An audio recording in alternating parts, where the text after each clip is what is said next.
Hi, hello, good morning, and welcome to this week's serving of Mickey Waffles, a Disney podcast where we cover everything from parks, movies, and merchandise. My name is Sinead. My name's Kate. Hi, guys. How's it going?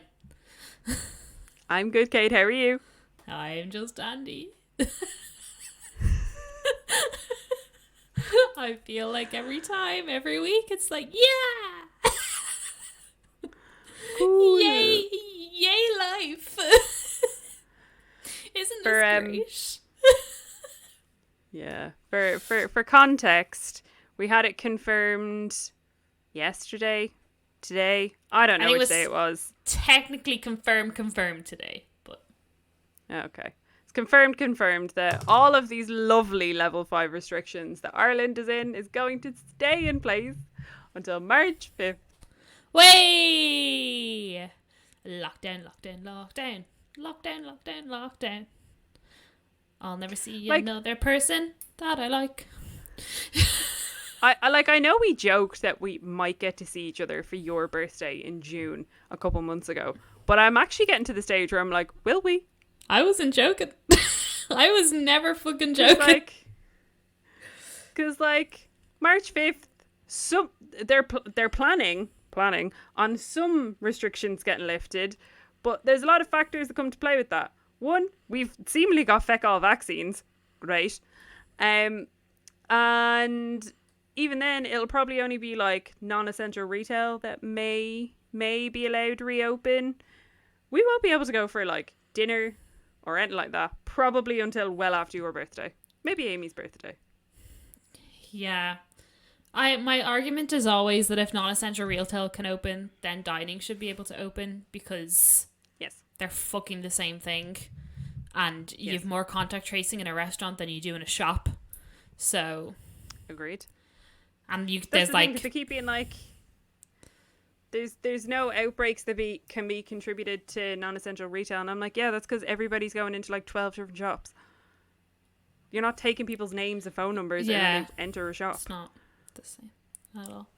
On the COVID HSE Instagram page, there's these three. What an Instagram page. There's these 3 chung ones that have taken over the Instagram page, and they've made a whole big deal out of it. They're like, this is Patty, Layla, and such and such, and they're taking over the Instagram. And they put up this whole story, and they're like, this is a contact tracing station, and it's like a phone and a computer. And they're like, how many people do you think we contact every day? And then it was like, this person here, they only have 2 close contacts, which means they've been following the rules really well. Their only close contacts are people that live in the same house as them. But this person has loads of close contacts, and that's because they flew on a plane. And I'm like, oh my god. Honestly. And I'm like, right, okay, cool. Taxpayers' money being spent well. We got confirmation, so they're planning on bringing in that if you come into the country, you have to mandatory quarantine for 2 weeks, and I'm like, cool. If only we thought to do this last March. Yeah. Also, it's also not strict enough. It's also if you come from certain countries and you don't have a specific test done, but if you have the test and you don't come from a specific country, you're just asked to restrict your movements. So you can still pot around as much as you please. Oh, good. Oh, good. It's not goody. Every single person that comes into the country. And then sure, good old Facebook comments. Some lad was like, sure, there's a man in the office that I work in, and he goes and sees his family in the UK every bloody week. And then he comes back in the office Monday morning, not a fucking bother on him. Right. Now, to be fair, it was a Facebook comment, so I have no idea what accent this man had. But I feel like that's the kind of accent he had. You can just assume. But yes, that's kind of it. Just at least another month of this. But also, when we're talking about my birthday, they've said that there's going to be some level of restriction for at least 6 months of 2021, and so that brings us to June. Cool. Great. Love that for us. How's your week been, Kate? It's been fine. It's always fine. What did you just poke yourself in the eye with? Oh, no, I didn't poke. It was just a pen. I didn't poke my eye, though. It was like doing the in-betweeny bit. I genuinely was like, oh, she's lost it. You know the in-betweeny bit between your eye and the bridge of your nose? Just there. Okay. For health and safety for the listeners. Yeah, I wanted, like, I actually don't think I've done anything this week. Like, fair. I just worked. Like, we didn't do anything exciting. Didn't go anywhere exciting. Obviously we didn't go anywhere exciting, but I didn't do anything out of the norm. We finished the newsroom, so now there's only... Beautiful. It was really good. I'm really annoyed that it's over. I'm like, that was such a good show. But apparently they spent too much money in season 2, and so that's why their season 3 was very short. Fair. Yeah, watched the 3rd episode of WandaVision. Heyo. Yes. I think we should recap WandaVision every week. It was good. I liked it. It opened up a lot more questions and gave no more answers. Yeah. I feel like it's going to build each episode. Each episode's going to get a bit more like, huh? Yeah, so I'm still toying between the theory of, are these people that live in the town part of Wanda's brain? Are these part of Wanda? Or are they separate people? Because my only fact to support the fact that they're like Wanda's imagination is that they started freaking out when obviously Wanda was freaking out with your one. But then once she'd thrown your one out of the pod, they were fine again. So that's what makes me feel like they're all actually part of Wanda's brain or thing and not like actual characters, because everyone thinks that your one Aggie is that Agnes woman who's like this witch person that teaches Wanda how to use her powers, but then also like does that work if she's actually just a person? Like, is that just something Marvel threw in there to be like, ha ha ha? Yeah, this is what they'll think. It's feeling a bit Truman Showy, yes, which is not a bad thing at all. But there's a lot of things that, like, for example, at the end of episode 2, when they see your man come up out of the drive, if you've gotten this far into listening to us talk about WandaVision, you're not caught up. I do apologize, but tough shit. Anyways, the end of episode 2, when the person like crawls up out the drain and she's just like, no, and she just like reverses everything, and then hey presto, she's pregnant. Yeah. Here's another distraction. So I wonder if it's all she's creating this world to protect Vision. I don't know. Yeah, but then that's the thing. I don't know what she's protecting him from. Vision's meant to be dead. So was he dead? Is he alive? Stone, no stone. Stone, no stone. Dead, alive. Dead, alive. Who knows? I loved him with the long 70s hair, though. I was a big fan of that. But yeah, they're basically... I've just watched so many YouTube videos now of this shit because I love people explaining it to me, because I don't know like Marvel comic books, which is where all of these characters are coming from, and I'm really excited for what they're definitely building into the universe through her sons, because that's going to be exciting, because more mutants. Woo. So yeah, what about you? One exciting thing that happened this week is good old Joey Biden had his inauguration. Oh yeah, and there was nobody died. Nobody died. And kind of Disney adjacent-ish, the lovely Amanda Gorman did out her amazing poem. It was sensational. If you have not watched it, go watch it. It's fantastic. She threw in a right load of Hamilton references. And then had a little chat with Lin-Manuel. I'm never going to be able to say this man's name right. Lin-Manuel Miranda. Hey. And then she was on like ABC News the following day, and Lynn just like popped up and was like, hey Amanda, you did a great job. And it was like real cute because she threw in all her little Hamilton references. And also, because obviously COVID and everything, Joe Biden couldn't do his usual inauguration like party thing. So singular party. You're supposed to go to like 7 parties on the day you're inaugurated. Very true. The Western taught me well. But instead, he had Tom Hanks host a TV special that included, I think, Katy Perry, Demi someone else, Demi Lovato. But it also had, again, the aforementioned Mr. Miranda doing a dramatic reading of a Seamus Heaney poem, and I was like, what is happening with the world? What else do you need? Like, that's just perfect Friday night TV. Yeah, loved it. Absolutely loved it. Also, although Tom Hanks lost a couple points because he said Seamus Heaney instead of Heaney. oh. And I'm like, could you not have researched how to say this man's But name? like, there's an E in front of the A. If there was no E, then it would be Haney. Exactly. So that was fun. Thoroughly enjoyed that. And thoroughly enjoying it. I enjoy the fact that I never had to encounter America whilst Under the Trump administration. Trump was president. Yeah. Not all. Fun fact, Biden has Yes. enacted more thingy-mabobbers than Trump did in his 4 years. And what I find most disturbing, that he's held more press conferences in his first week than Trump did in his 4 years. Just press conferences. Like mad. Information. And accurate information. Yeah, there's Not just like saying a sentence and then just rephrasing the sentence 15 times. and there's obviously also like a lot of questions for the new administration and the new presswoman whose name I can't remember, and I'm sorry, but someone asked her a question and she answered it, and they were like, thanks. What a novel idea. They were like, thank you for that answer, and she was like, no problem. What a novel Yeah, idea. they were like, wow, she's answering our questions. Although I had to say, so I watched the inauguration on RTE, and then immediately following was the 6-1 News, and half of the 6-1 News was taken up by COVID, rightfully so, and then the other half was taken up by Joe Biden's inauguration.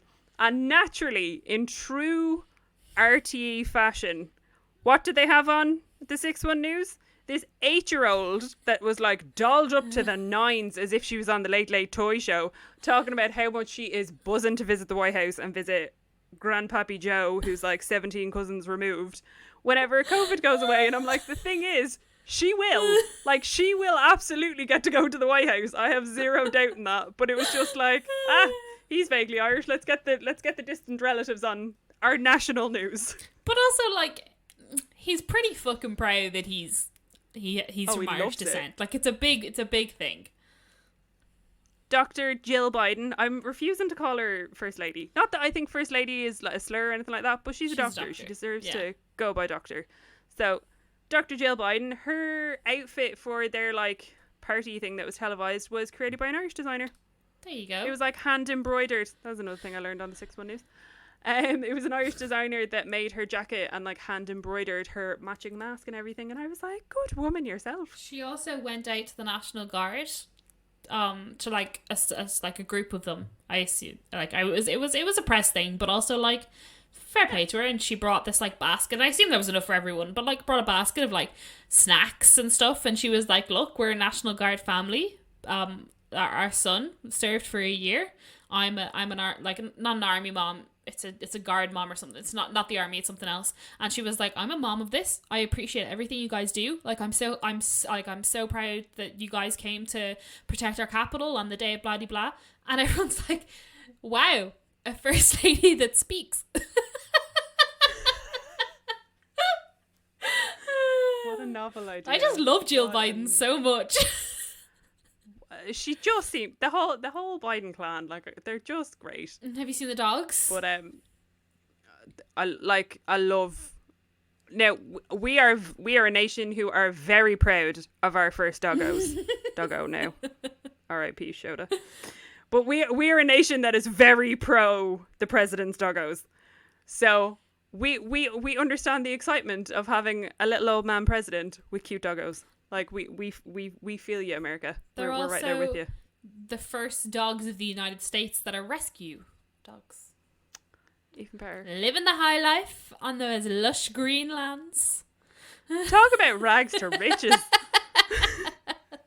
I love it. There was a piece. I absolutely There was a love piece somewhere that was written that when the Obamas were in administration, Michelle Obama had to like sign off on like the dog schedule. On like when they would be on the lawn. And I was like, this is fantastic. I love this so much. But yeah, so yeah, so I think it's time now to like We can. Oh, I have one other thing. Oh no! I was gonna say. Oh. I think it's time that we can stop viewing America as daytime TV, and now appreciate the fact that they're being run under proper administration and government, and they can just fix themselves now. Yes, I agree. Good times all around. Good times. What were you going to say? I have two other things that I wanted to mention. So this past Friday, I was invited onto a YouTube's live stream. I was on the YouTube's with guests that we've had on before. Dougie, he was on talking about DVC with us. He has relaunched his YouTube channel. And every Friday he's going to be chatting to a Disney fan or a Disney creator about their general Disney collections. I've told him to speak to you about your mass amount of Tsum Tsums. Just an FYI. Cool. So yeah, they're normally at 9 p.m. I want to say, but I think this week it's at 8 p.m.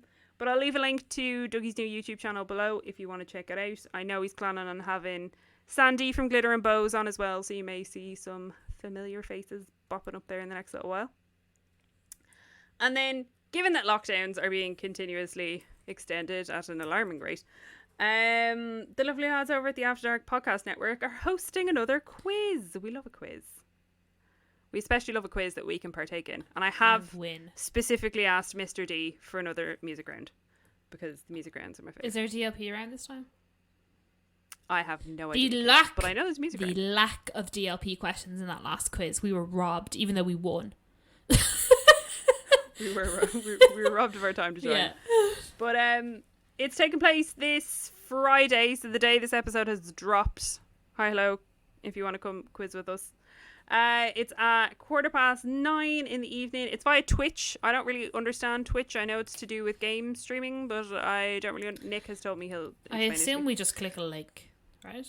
I hope so. I did ask. I was like, Nick, I don't understand Twitch. Is this like Zoom? Do I just need to press a link? And he was like, pretty much, yeah. We'll test it during the week. And I was like, okay. But you can get the access to the event page via the After Dark Podcast Network Facebook group. And there will be a link to that in the show notes as well. But if you're free and you've nothing else to do, because I mean, you know, lockdown, come have some drinks and see if you can beat me and Kate. Yeah! Raining jumps.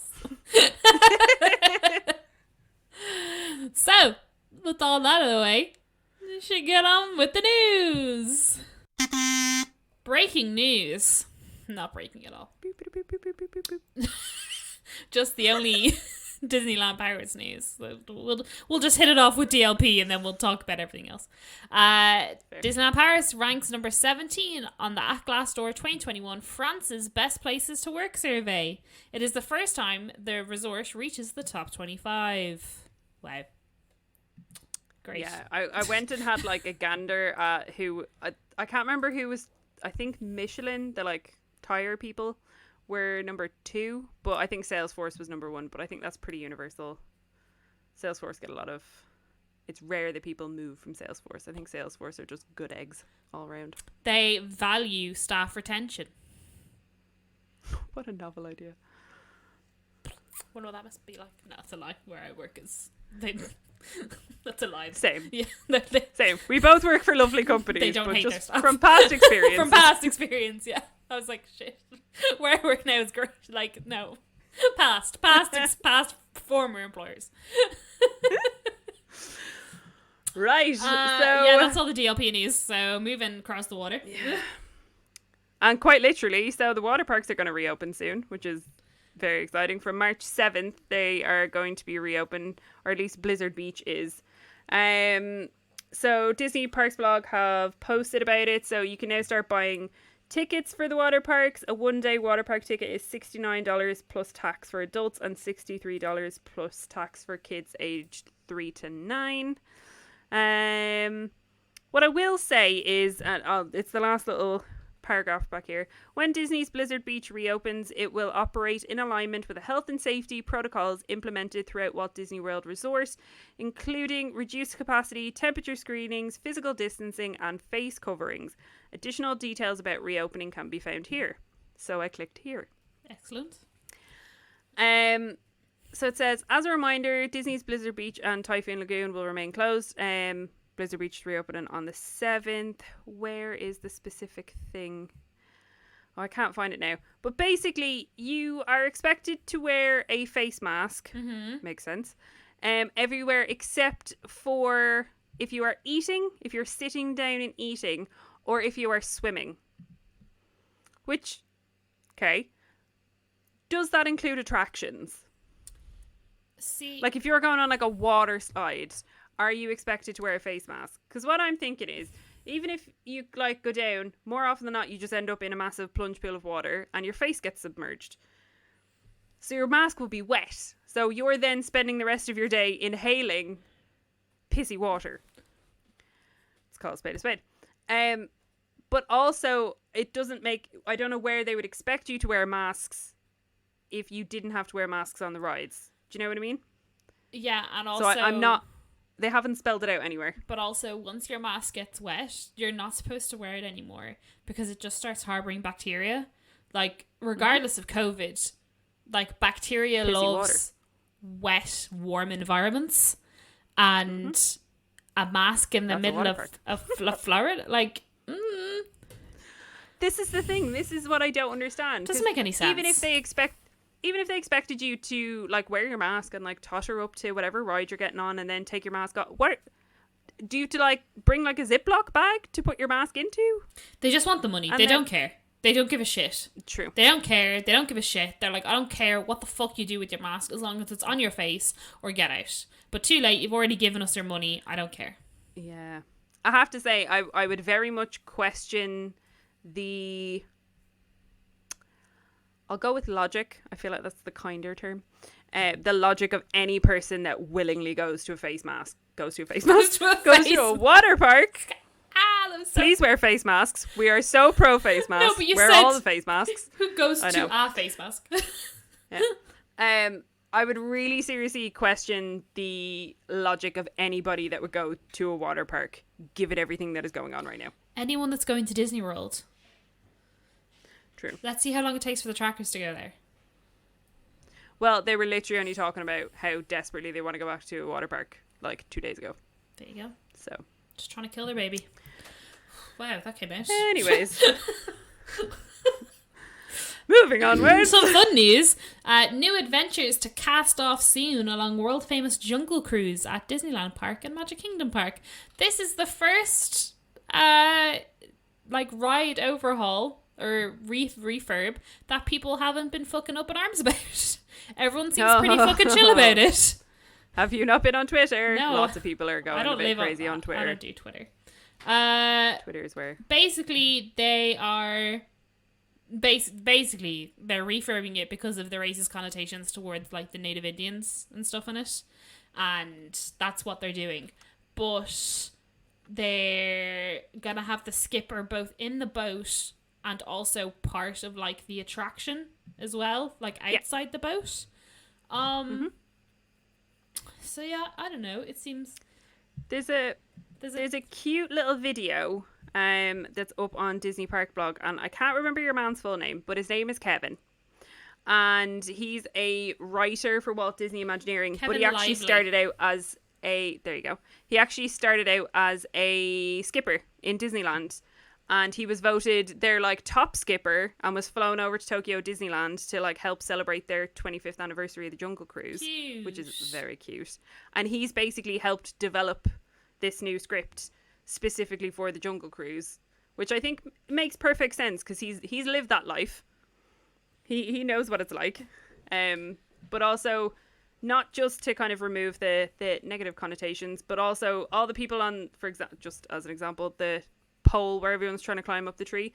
There is now a much more diverse cast of guests that are seemingly getting poked in the arse by it right now. So it's not just... there you go. It's not just them taking out negative connotations. They're also just adding in general diversity, which is great. Yes, there's a Love little to see bit it. here from Kevin Lively, which I'll read out because I'm sure it's interesting.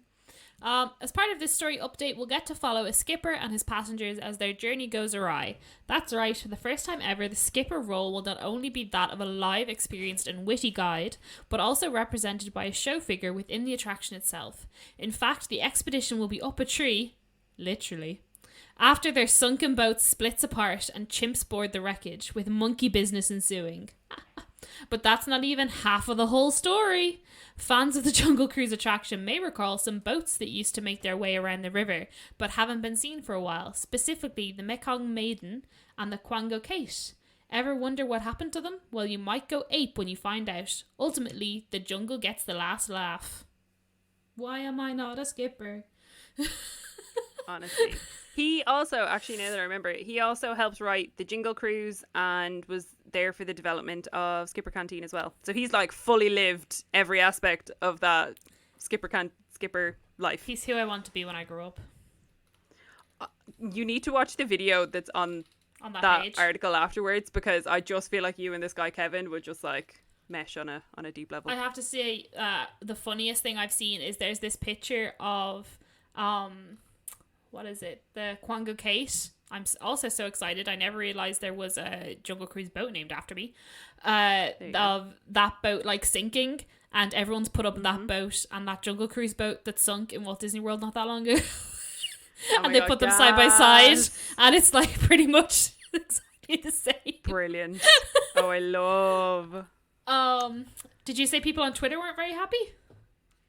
Seemingly, I've seen a couple of people on Twitter kind of the same old Disney fans getting up in arms about things changing and blah blah blah. At the end of the day, like, the parks aren't museums, they're gonna change. But your man Kevin, I don't know if it was Nick or Craig that was on the Disney Parks pod Twitter this morning, but your man Kevin has tweeted saying that he has been inundated by a lot of like love and support for the changes being made, and that clearly he's handling it well and that kind of thing. So I have think to there's say, been a bit of both. The comments, just from more so like Instagram comments, because I'm not really on Twitter, but like it seems to be a bit more positive at least than the fucking pandemonium that was Splash Mountain. And the biggest consensus I've seen is that as long as they don't put The Rock in there, everyone's pretty happy, because they don't want a lot of the movie spilling into the ride in case people don't like the movie. Not that The Rock isn't fantastic, but they're like, that's just not really his place. Yeah. Which I agree. No, and I think we're both very much there as well. And don't get me wrong, we are very pro Dwayne The Rock Johnson. Big fan. Love Dwayne. But for every movie they bring out, like, they don't need to do what they did by putting Jack Sparrow into every one of the pirates. It's not necessary. If they start putting Eddie Murphy into the Haunted Mansion, though, I will lose my shit. I don't think nobody needs that. That's ever going to happen. Don't think you ever need to worry about that. Nobody needs that. So yeah, that's the updates for the Jungle Cruise, which will be exciting. Exciting times. We had some announcements come about the Flower and Garden Festival coming to Epcot. So that'll be kicking off on March 3rd and will continue through July 5th.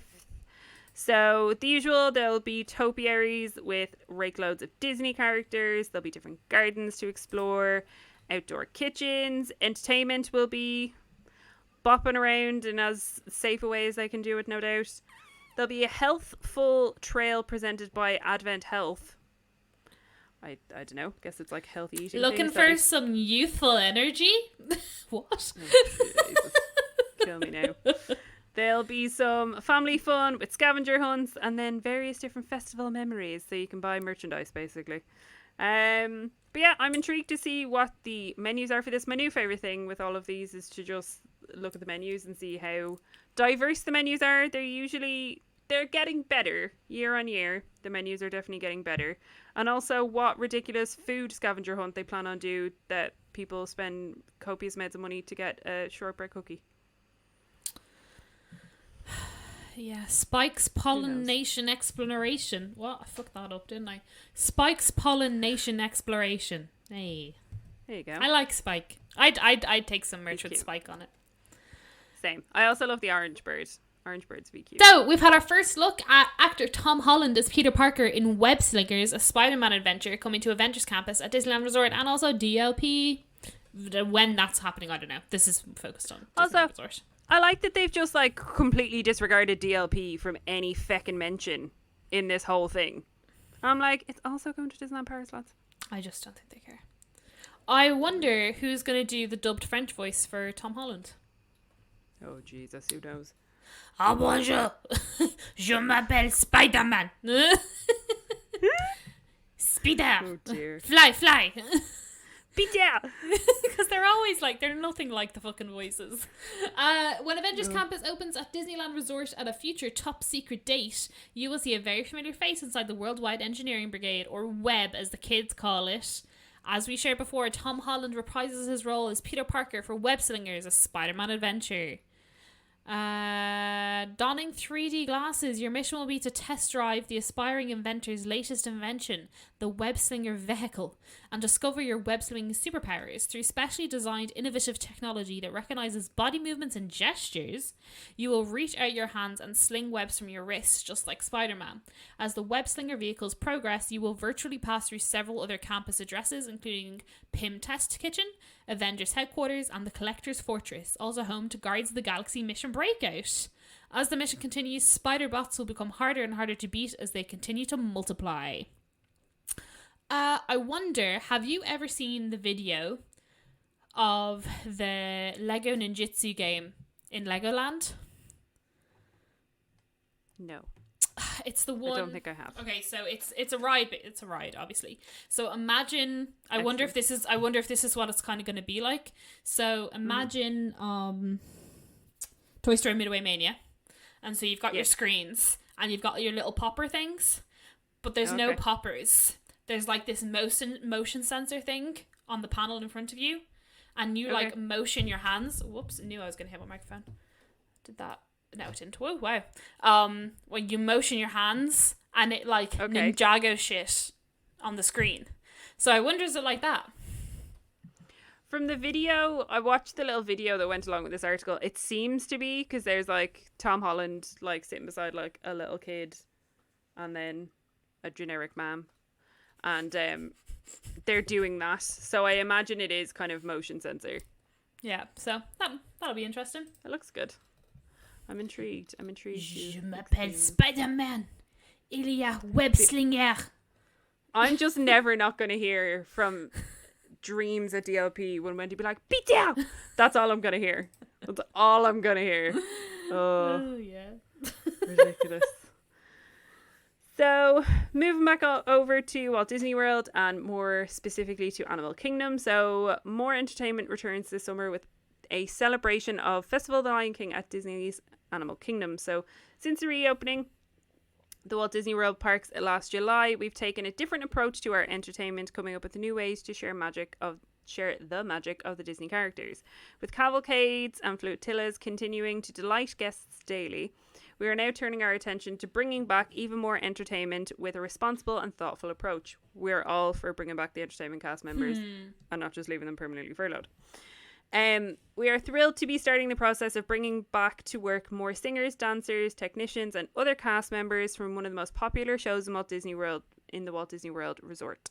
Expected this summer, the Harambe Theatre at Disney's Animal Kingdom theme park will host that fan favourite troupe of musical storytellers, along with Simba and his friends, in a celebration of the incomparable Festival of the Lion King. When it returns, Festival of the Lion King will be presented in a modified format to be mindful of the current environment. There will be adjustments to the show on stage and backstage, including updates to choreography to allow for appropriate physical distancing. We'll also adjust how the audience is seated in line with other theatre-based experiences in Walt Disney World. Now, from what I've seen online, I think the Tumble Monkeys are gone. Oh no! I don't think the Tumble Monkeys are coming back. That's sad. They can wear masks. Yeah. I think was it Ryan I saw being very sad about the lack of Tumble Monkeys? I'm pretty sure it was Ryan. If people can wear masks in a water park, surely the Tumble Monkeys can wear masks doing a flip-de-doo. You would assume. Well, Disney. Well. You've done it again. Disappointed us all. And then the last bit of news from Disney Parks blog, because that's where all our news comes from. This week anyway, because where else would there be news? Alas, nowhere. Some exciting news from the Muppet Studio about The Muppet Show.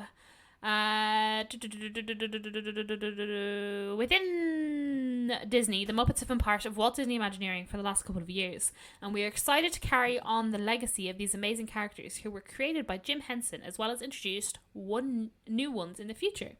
In the short time that the Muppets have been part of the Walt Disney Imagineering, they have appeared in their first hit streaming series, Muppets Now. It was shite. Don't try and say that was a good show.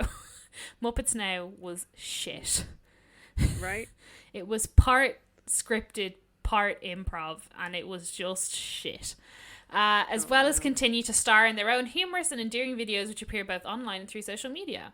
Today, the Muppet Studio has some exciting news to share, and something for which Muppet fans have been long requesting.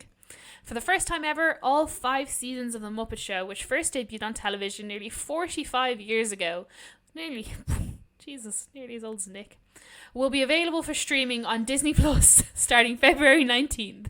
Seasons 4 and 5 were never previously available on home entertainment.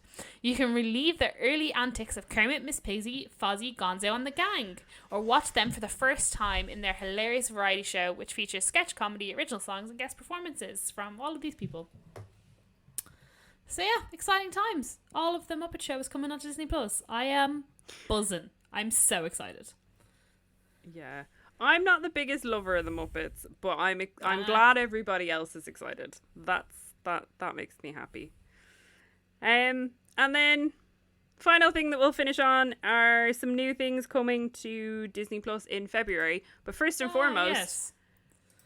One of the things that's coming to Disney Plus, which is dropping, I believe, on Friday, is All of Dinosaurs, which is another Jim Henson show. Back, I think it got released originally in 1991, the best year. And I'm bloody so excited about it because I remember the show from when I was a kid and I'm obsessed. They must have had some kind of release on it, have they? If it's all just coming out at once. They mustn't have been allowed or something. I don't think Disney had the rights to it up until the Fox and Majiggy. I could be wrong on that, but obviously there's been a reason why they haven't. But I cannot bloody wait. So 12th of February, we're getting a couple different things. So we're getting a Marvel show called Behind the Mask, an exclusive documentary that reveals the power of heroes and villains' secret identities. Da, da, da. Lovely. We're getting Bluey, being the inexhaustible. Jeez, that's a difficult word. Blue Healer Pup goes on even more exciting adventures in season 2. I have heard good things about Bluey from the collective Disney dads. Okay. They seem to be a big fan. Cool. And then PJ Masks, Watch Out Bodies, Catboy, Gecko and Owlette, Jesus what names, Gecko. are back for a 4th season to save the day and night. So that's all February 12th. And then February 19th, as well as the Muppet Show that Kate just mentioned, there's also a Disney Plus original movie, which it just is weird. I miss it being decoms, but anyways, is called Flora and Ulysses. Flora rescues a squirrel and discovers he has incredible superpowers in this charming Disney Plus original. Da, da, and da. then obviously the big thing is we are less than a month now from Disney Star happening, and Disney Plus Star, is that what it's called? Star? It's definitely Star. called Star. Yeah. February 23rd, when we get a shed load of extra content. And we will pick through that mofo and we will make an episode out of it. Yeah. Yeah, we will. That's just what we do. Yes, that's everything for the news. So, with times being the way they are and struggling to come up with content for a weekly podcast, what we've decided to do, and from looking at our stats, people love some trip planning. Absolutely love some trip planning. Not that we're planning on going anywhere, but still. And today, 26th of January, in America, is National Plan a Vacation Day. Woo! So that's what we're going to do for the next month. Yeah, to help you fight off depression. So we're going to, what I call imagination vacation for the next 4 weeks. Oh! Yeah. Oh, I like it. Thank you. Oh, I like it. It just came to me and I was like, it's perfect. So basically what we've done. So this week we have each planned a trip around our birthdays. I say around our birthdays because mine technically isn't over my birthday. But if we were to plan a trip around our birthdays, we looked up various different prices, direct with Disney through booking.com, on-site, off-site, different flights, different ticket options, because when you look at it directly with Disney, you can't get it without tickets. So I just had to factor in tickets because otherwise I couldn't make it work in my brain. So this week we're doing our birthdays. Next week I'm going to plan Halloween. Kate's going to plan Christmas. Shocking, I'm well aware. And then the following 2 weeks we're going to do the exact same things, but for Walt Disney World. Wait, because you fucking love it. Content. You fucking love it. Don't even lie to me. You love it. You love hearing about fake plans. So yeah, we are very well aware these plans aren't actually going to happen, but it's just nice to have a thought process. So KP, do you want to kick us off because your birthday's first? Yeah, I have to say I'm sad because there's a price here that I'm like, Jesus, that's really cheap. Yeah. My birthday is the 3rd of June, and so I've gone from the 3rd to the 6th, which is 3 nights, 4 days. So arriving on the B-Day, which is I think it's a Thursday to I should have written this down. It's literally the one thing I didn't write down. It's from a Thursday to a Sunday, so you leave Thursday and you come back Sunday, because I'm like, you need to take 2 days off, and yeah. Fair. So currently, this June, there's only 2 hotels open in Disneyland Paris for my birthday, on site, so I can stay in Newport Bay or Santa Fe. We know how we feel about Newport Bay. So none of these include any food because the meal plans are just the same. The food, the meal plans are the same no matter when or where you go. So a Newport Bay so with Disney, the only thing I could have was a Newport Bay superior room, which is basically their standard room. I don't know why they call them superior. Like, it's the only thing. And it was, so for 2 people for the times I said, was with tickets, because you can't unclick them in Disney, was €1,046 for a standard room in Newport Bay. Then, if you went on to booking.com, you could have all the rooms in Newport Bay. So a standard room on booking.com, the same one is €836. Okay. Or you can have Lakeside for 1,016. Or you can have Compass Club, which is club level, which includes breakfast and all those things that we always talk about, for €1,763 just for the room, which is too much. Then you factor in tickets. Way too much. So the tickets I looked up, I'm sure you got the same price, but I only looked up attractions and tickets directly from Disney. And so, so attractions for 2 people was €414, and tickets direct from Disney for 2 people was €438. But attractions wouldn't let me buy tickets for June. I don't know if it's too far away, but they wouldn't let me buy for September either. Yeah, okay, grand. So if you're gonna book the regular room in Newport Bay with attractions tickets, it comes out as €1,250, which is €100 more expensive than just buying it through Disney. Right. So that's that. So if you're might as well do the most expensive one I have then is a Compass Club booking through booking.com with tickets from attractions, which was €2,177. For 2 people. Yeah, for 2 people for 3 nights. Yikes. In a shitty hotel. Disney World doesn't sound that expensive. When you put that kind of context on it. Right? I can go to Walt Disney World for a week and a half for like $3,500. Yeah, that's outrageous. With some kind of dining plan if it wasn't for COVID. Then Santa Fe, which is the only other on-site hotel that's open during my birthday. I can have a standard room, including tickets, booked directly with Disneyland Paris for €803 for 3 nights, 4 days. Which I actually think is something for the COVID situation we're in. And then the other room you can have in Santa Fe is Lakeside or near facilities. So near the shop, basically. And that's €846. So an extra €44. Which, depending on where they were going to put me, I'd be like, hey, where do you think I'm going to be? Closest to Sequoia Lodge as possible. Please. Yeah. And then on booking.com, so you can have a Santa Fe standard room for $519 or a Lakeside in your facilities room for $565. So it's pretty much the same difference. And then again, adding on the tickets, so it's $933 all in for the standard, and 979 all in for the lakeside or near facilities. Okay. Not awful.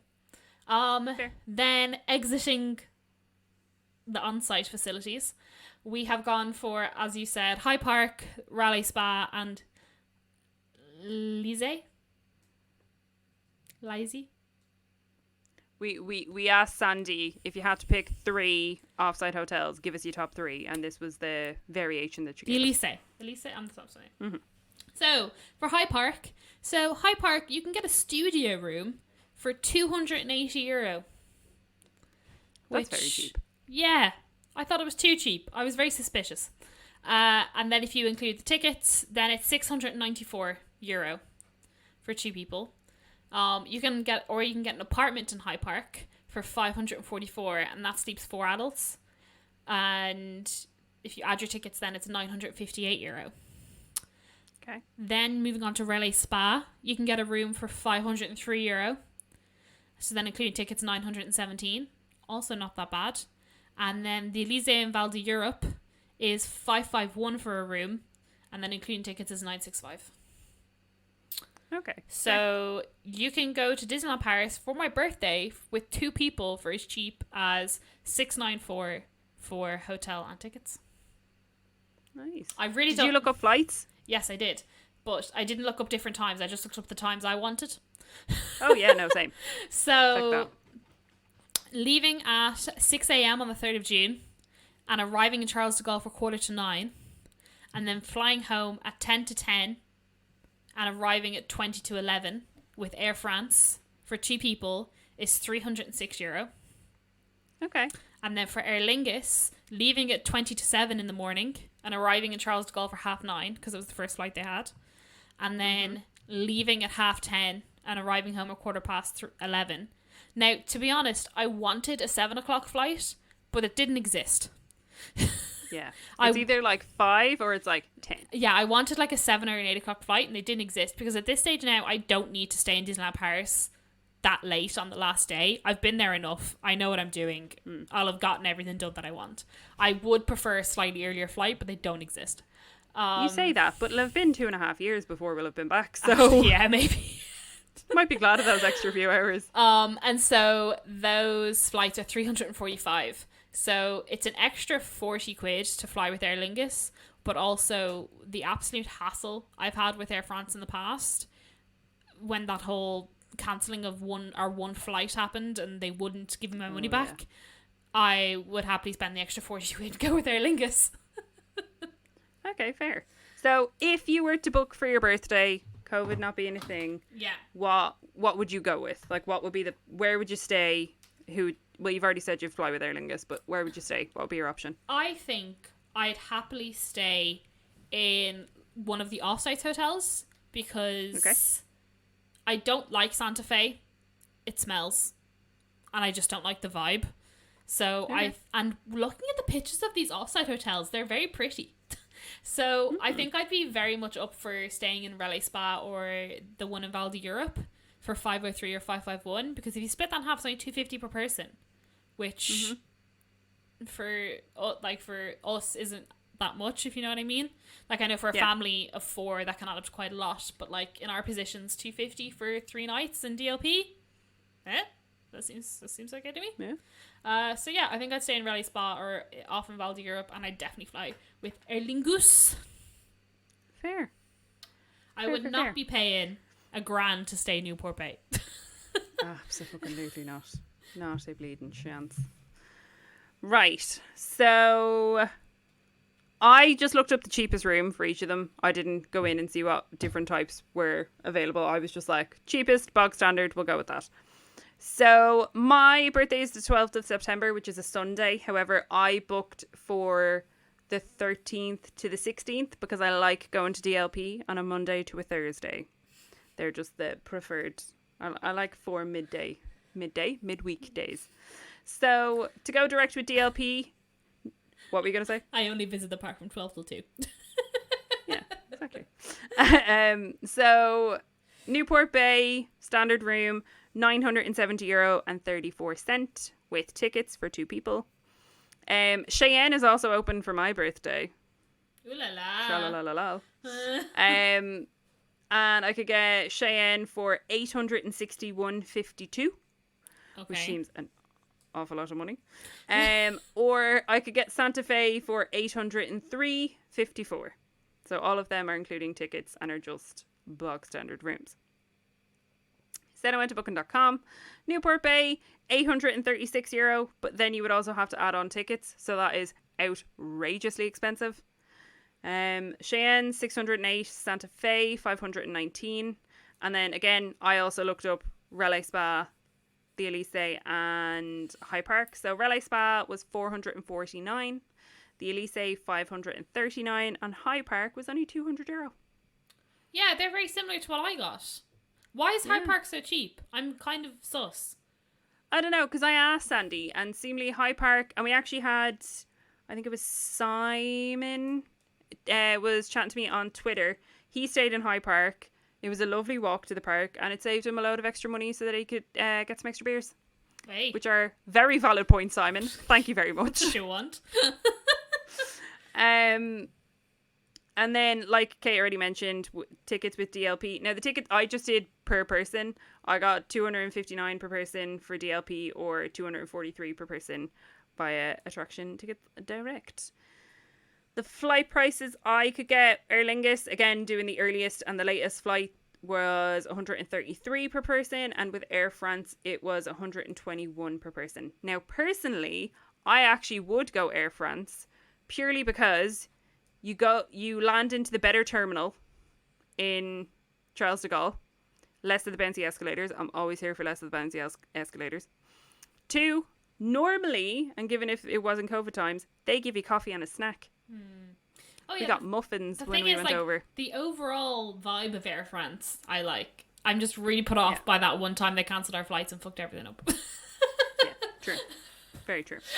But so I personally would probably go Air France. So the cheapest trip you could have for 2 people on my birthday is €928, and that's staying at Hyde Park, getting your tickets from Attraction Tickets Direct, and flying with Air France.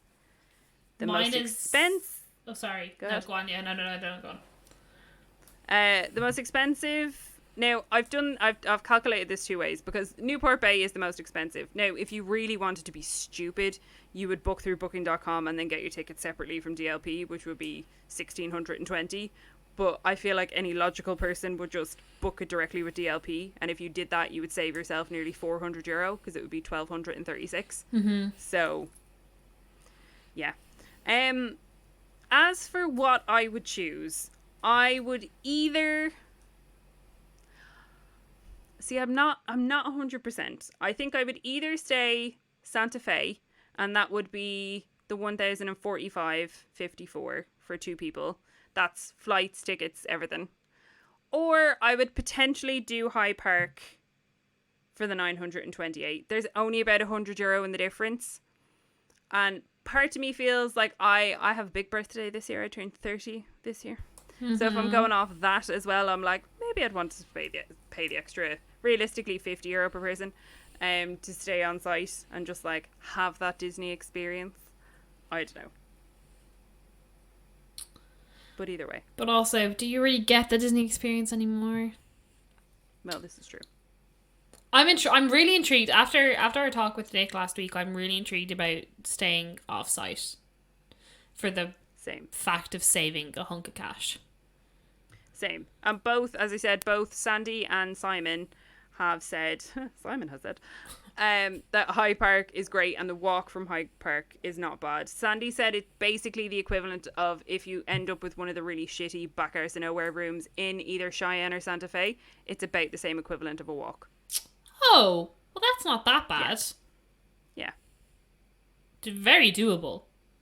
Oh, yeah, absolutely. If it's saving me my whole thing, €350. like I said, yeah, like my whole thing, like I said on the episode, I don't want to have to rely on any form of transport, because trying to get transport after the park closes is so very painful and stressful.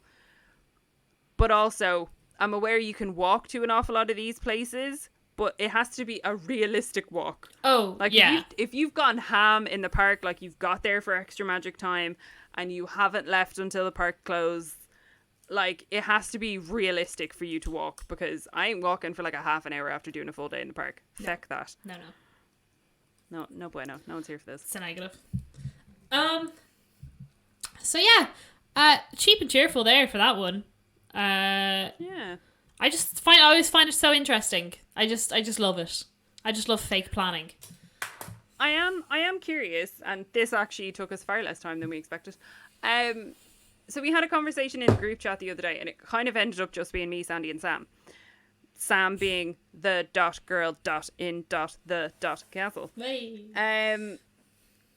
How do you book a Disney trip? Like, what is your process for it? Because the three of us all had slightly different things of like where you start. So my whole thing is, I start with, when do I want to go? Like, do I want to be there for a certain season? Do I want to be there for a certain date, like my birthday or something like that? Is there something at a particular time of the year? I then look at crowd calendars and find out what is the quiet piece of that overall time period. And then I book from there. What's your process? I decide when I want to go. Firstly. Yes. I think that's the first thing you do. When. Then I see if I can afford to go, like, work-wise, can I afford to go on a weekday, or do I need to go on a weekend? That's usually the second thing. I try and figure out dates, and I try and match it up to, is school out? Are colleges there? Are they not there? How much work will I lose? That kind of thing.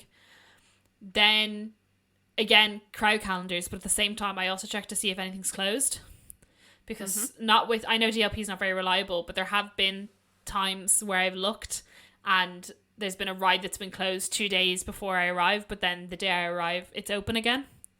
So I check that as well.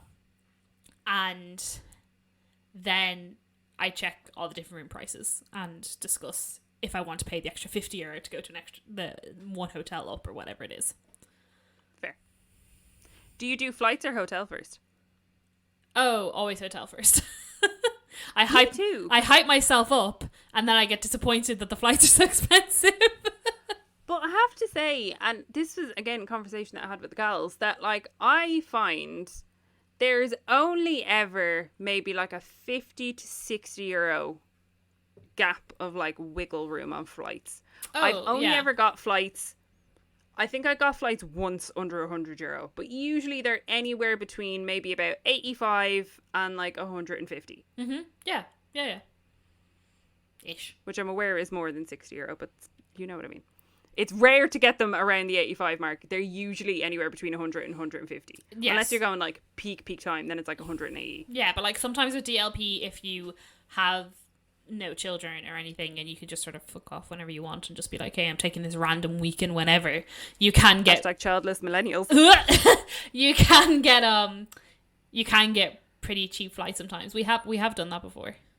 But no, I always look at flights last, because I know the flights are going to be generally the same-ish price most of the time. And then the only problem is sometimes there are no seats available. Or there's only like one seat left, and I'm like, fuck you. Yeah, true. But I also feel that like, sure, by the time you've like planned when you're going to go and like you've looked at your hotel, but once you've got to that stage, you've probably already planned what you're wearing, what ears you're going to bring, and then you just need to go on to Skyscanner and just be like, okay, you need to get me there. Yeah. I've decided and booked everything else, and I've Thank you. packed my suitcase mentally. You just need to get me there. I just need an flight, please. Oh yeah, but I always look at hotels first. Why? Does someone look at flights first? I think Sam says she looks at flights first. Oh, that's so Sam, isn't it? Yeah. I want to make sure I can get there before I know where I'm going to stay. No point knowing where I'm going to stay if I can't get there. This is, yeah, see. And I don't know, maybe, I don't know. My whole thing is that there tends to be, although from looking at the 2 dates for our birthdays, like your birthday is in the summer and mine is just as kids go back to school. So you would imagine there would be a much bigger price difference, but I suppose nothing's normal about this year anyways. So that's probably factoring into it. Yeah, when I was looking at flights, I was like, don't take any of this to heart. COVID's fucked everything. It'll all be okay. I'm intrigued for when we look at the Walt Disney World flights. I'm intrigued to see what flights are like when everyone's allowed to fly again. Well, Like to go on holidays. they'll just go like, pew. There was one final thing I want to say. Oh, did you notice that Disneyland Paris have updated their website when you book? I don't think I did. The interface is chef's kiss. It is delightful now. The user interface on the Disneyland Paris booking website is so smooth. It's so easy to follow. It's way more clear than it used to be. What? No, sorry. I just out of curiosity started looking up like, Don't how cheap can I get to Orlando? Spoil it. I'll cut this out. Kate, you can get flights to Orlando for €250. Republic of Ireland is on a no-fly list to America. You're not supposed to go there. I know. Oh, no, I know. But like, €250, that's outrageous. It's because you can't go there. I know, but still. Sorry, 234. Cheaper. It's the UK, the Republic of Ireland, Brazil, and South Africa. They're the 4 main countries that cannot get to the US right now. Isn't that atrocious? Can you imagine maybe I won't cut this out, but can you imagine how like hard that would have been for Joe Biden to be like, no Ireland? that must have like killed his soul to be like, none of my people. I love you, Mayo. God bless your soul. Except he doesn't speak like that at all. Yeah, the Disneyland Paris booking website is fucking beautiful. Don't know when they did it, but it's so seamless. To hop back to like picking a date or to hop back to picking a hotel, way easier now. You just click it and it bloody works. Picking a meal plan is like the Walt Disney World website now. It's great. I love it. Do you know why I didn't notice it? Because I did it all on my phone. There you go. That's why. There you go. That's why. So if you're booking, I mean, God bless you if you are booking, but if you are planning on booking something, maybe do it through the website, not your phone. Also, just a shout out to any of you people on Facebook that are complaining about having to move your dates because hotels are closing. Shut up. Like, I don't care. Yeah. Stop complaining that you have to pay more because you have to move hotel. It is not Disneyland Paris' fault that COVID happened. It is not their fault that you've had to move your you've had to move your date 3 times, and it is not their fault that they now only have 2 hotels open. It's physically, financially impossible for them to have all their hotels open. So stop shouting at cast members. Stop getting a fucking knicker fit. Either cancel a trip or pay the extra money. I don't care. Yeah. The Disneyland Paris, and to be fair, also the Walt Disney World Facebook groups are a time. They are a time right now. And don't complain that people booking now are getting it, or like people that have booked previously are getting it cheaper than you have to pay now. It's price variation. It happens. Welcome to capitalism. You know. Yeah. Yeah. And also stop asking what the weather's going to be like in December. And yes, there will be towels.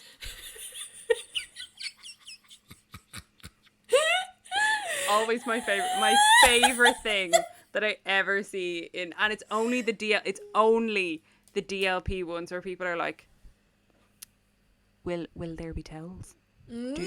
Do I need to bring towels? No. It's No, a you do not need hotel. to bring towels, Maureen. They have fucking towels. Fully functioning hotel. I know the French can be a bit weird, but they have towels. Like, honestly. Anyway, I think that's everything for this week, guys. Thanks so much for listening. If you want to hit us up on Instagram, it's at Mickey Waffles Pod. Or if you want to talk to Sinead on Twitter, it's at Mickey Waffle Pod. The exact same handle sans the S. Yeah, and as we mentioned, if you were listening to this podcast on the day of release on Friday, hi, hello, welcome to the Early Club. But also, if you would like to come quiz with us, there will be a link to the After Dark Facebook group.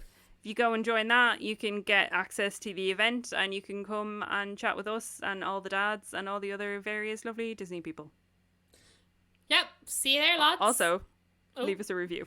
Oh yeah, Apple. Cheers, thanks, bye. I forgot that bit. Thanks so much for listening, guys. We'll see you next week. Bye. Bye.